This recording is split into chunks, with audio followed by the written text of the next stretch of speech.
คือวันนี้เราตื่นเช้ามากตื่นตี 5คือนอนดึกนะตื่นตี 5เพราะว่าวันนี้เราจะไปเก็บสตรอเบอรี่ที่จังหวัดโทชิกิซึ่งมันไกลจากโตเกียวเหมือนกันค่ะเราก็เลยต้องไปแต่เช้าเพราะว่าเราอยากจะไปถึง 9 โมงเพื่อที่ว่าเราจะไปเร็วๆเดี๋ยวสตรอเบอรี่หมดก็ฉะนั้นก็เลยจะต้องรีบตื่นไปแต่เช้าเดี๋ยวเราจะต้องนั่งรถไฟหลายต่อเหมือนกันต่อแรกเป็นชินคันเซ็นก่อนรวมเวลาทั้งหมดประมาณ2 ชั่วโมงกว่าต่อรถไฟอะไรด้วยอ่ะกว่าจะไปถึงตอนนี้6 โมงครึ่งใช่ไหมกว่าจะไปถึง9 โมงพอดีนานขนาดนั้นเลยเหรอ ใช่แล้ววันนี้ฝนตกด้วยพยากรณ์บอกดูมาล่วงหน้าบอกว่าวันนี้จะฟ้าใสเพราะใกล้ๆฝนตกซ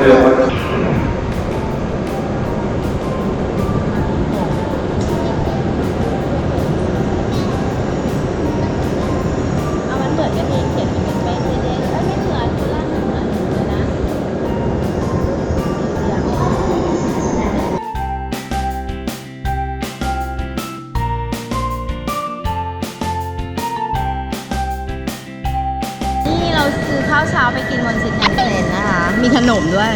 ของแม่เป็นอันนี้ซื้อจากเซเว่นค่ะเป็นเขาเรียกอะไรนะอินาริซูชิจะเป็นอันใหญ่มากเลยเต้าหู้หวานห่อข้าวกับไก่ทอดส่วนฟ้าเนี่ยซื้อหลายสิ่งมากเลยอ่ะเดี๋ยวนะซื้อยากซื้อข้าวอะไรจากเซเว่นนะข้าวหน้าหมู3 ชั้นอยู่ในนี้อุ่นมาแล้วแล้วก็อันนี้พอเดินเข้ามาในสถานีเจอแซนด์วิชหมูทอดซื้ออีกปรากฏว่าข้างในสถานีตอนนี้เป็นเวลา6 โมงเช้านะเพราะขายข้าวกล่องมาแล้วขายเช้ามากแล้วคนก็เริ่มเดินทางกันคึกคักไปหมดเลยมีชินคันเซ็นแบบ2 ชั้นนี่นะนี่2 ชั้นชั้นบนชั้นล่าง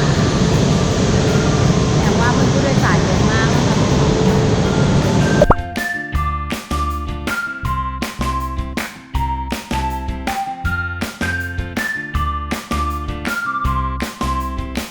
กินแรงมากเลยข้าวเช้าต้อง6 โมงครึ่งเนี่ยเป็นข้าวหน้าอะไรนะหมู3 ชั้นกินแรงมากเลยของแม่เป็นอินาริกับไก่ทอดส่วนจิ๋วเลยนอนเป็นเช้ามาแล้วเพลียกินค่ะเดี๋ยวเราจะนั่งชินคันเซ็นแค่40 นาทีเองนะกินไม่ทันนะคะ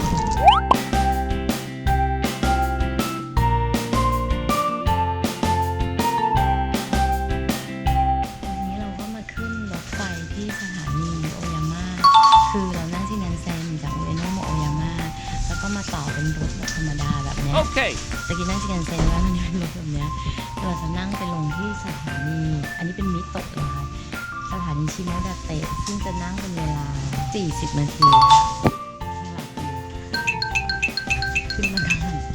40 นาทีเมื่อกี้นั่งมาแล้ว2 รถไฟใช่ไหมเดี๋ยวไปนั่งอีก1 รถไฟต่อทั้งหมด3 อันเผื่อจะไปถึงนี่ชนบทมากครับมนตอนนี้อยู่สถานีชิโมดาเตะอันนี้ซื้อตั๋วตรงนี้ด้วยไหมต้องซื้อตั๋วตรงนี้ซื้อไงอ่ะซื้อไงอ่ะต้องใช้บัตรอย่างเงี้ยคุณแม่เป็นปิ้นเลยทุกคนมีซุยก้าไม่มีคนที่ไม่มีเดี๋ยวไปซื้อบนรถแล้วกันเนาะข้างบนหน้าไอ้1 ตู้เนี่ยเหรอฮะ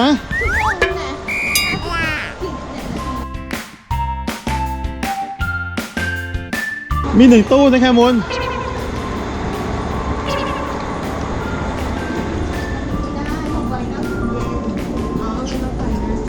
เด็กๆไปนั่งฟังที่กันตอนนี้มีคุณลุงมาขายตั๋วคือสั่งกันได้ที่คุณลุงมาถามว่าลงสถานีไหนแม่บอกลงชิโมดาเตะคุณลุงงงมากคุณลุงบอกว่าอ๋อสถานีนี้ชิโมดาเตะสถานีนี้จริงๆแล้วจะไปลงชิตายาม่าแม่พูดผิดคุณลุงคืองงเลย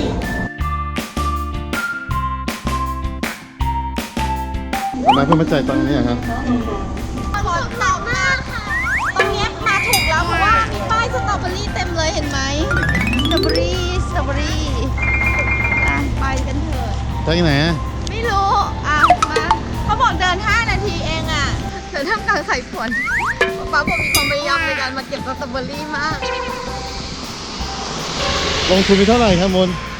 การมาเนี่ยเหรอค่ารถเท่าไหร่ฮะ690 เยนถ้ารวมชินคันเซ็นด้วยสิไม่รวมสิกันนั่นมันซื้อเป็น JR มาแล้วอ่ะยังไงก็ใช้ที่อื่นถ้ารวมก็เป็น1,000เนี่ยต่อคนใช่ไหมใ ใช่แต่ว่าอันนี้มันเราไม่รวมสิเซนอ่ะ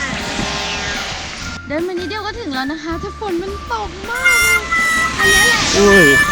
กระเด็นไหม ดมขาวๆเนี่ยแหละ โอ้นี่พันเย็นก็สวยนะเนี่ย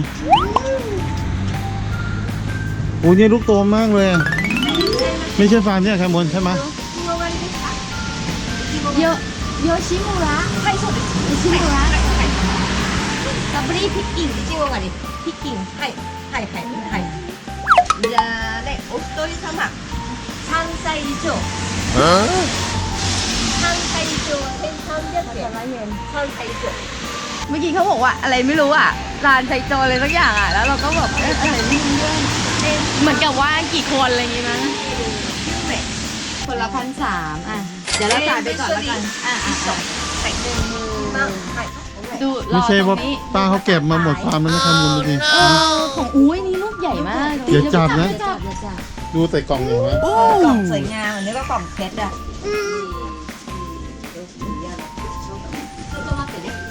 รอแป๊บหนึ่งช็อปโตะแปลว่าสั้น